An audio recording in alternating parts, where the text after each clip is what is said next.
Авторлық, интеллектуалдық құқық не үшін керек? Сіздермен бірге заңгер Шыныбаев Марғұлан. Біздің каналға қош келдіңіздер. Тақырыпқа өтпей тұрып, әрине подписка, комментарий, лайк ұмытпаңыздар, иә? Авторлық құқық не үшін керек? Жалпы интеллектуалдық құқық, авторлық құқық, оның айырмашылығы қандай? Сол сұраққа жауап берейік, иә? Мысалға, қазіргі таңда барлығымыз осы бизнес бастап жатыр, иә? Бизнес бастап жатыр, логотип бар, товарный знак бар. Сол өзіміздің товарный знакты ешкім қолданбау керек деп айтамыз. Бірақ оның біреудің қолданбау үшін не істеу керек? Ол товарный знакты, товарлық белгіні тіркеу керек. Егер сіз шығармашылық жазатын болсаңыз, өлең жазатын болсаңыз, оны істеу керек, оны тіркеу керек.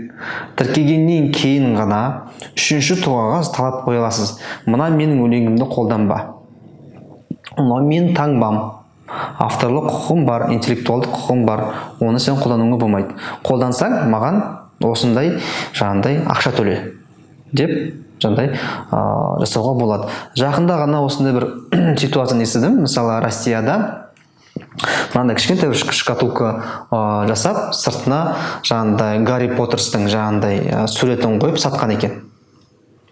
Сатып, жақсы сатылып кеткен кезде жаңа компанияның счетына арест қойылады.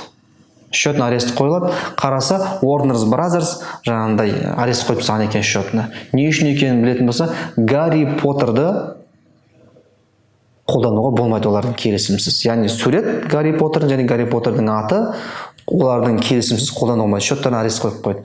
Сөйтіп, оны шешу үшін штраф төлегеннен кейін ғана счеттары ашылды.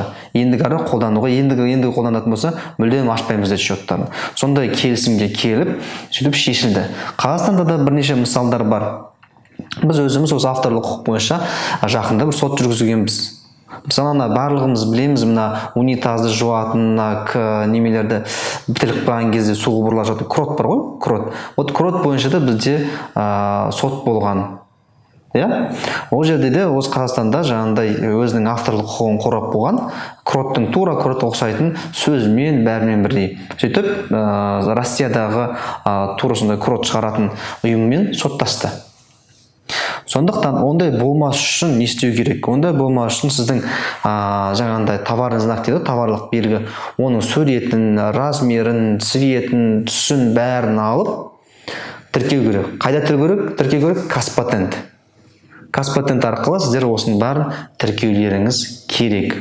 Казпатентті тіркеуге берсеңіз, ол құжат өткізілгеннен кейін 3 айдың ішінде сізге, егер барлығы дұрыс болса, ешкім ұрламасаңыз, тура сіздікіндей белгі, знак басқа біреуде болмаса, сізге не береді? Патент береді. Жаңа товарды сіздікі деген. Ал егер сіз лицензия алғыңыз келсе, белгілі бір мысалы семинар жүргізіп жатырсыз, иә? Оқу әдістемесіне лицензия керек, сертификат керек деген сияқты. Солай жасауға болады. Сіздің әдістемеңізді сіз ғана қолдана аласыз, басқа қолдануға рұқсат жоқ. Мысалы, рецептер бар.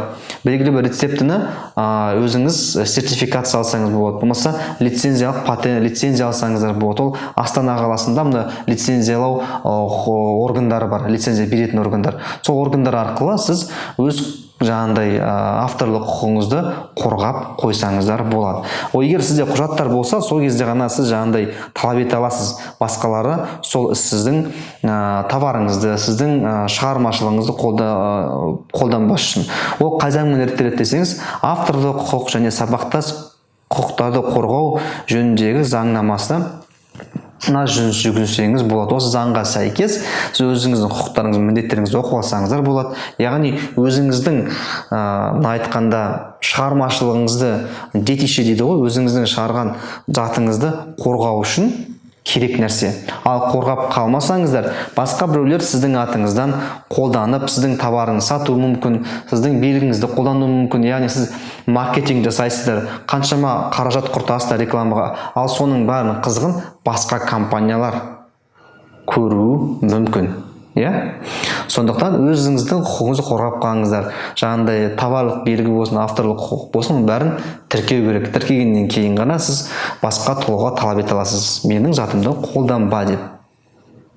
сіздермен болған заңгер Шыныбаев Марғұлан. Астына подписка, лайк, комментарий және достарыңызбен бөлісуді ұмытпаңыздар. Көріскенше күн жақсы, сау саламатта болыңыздар.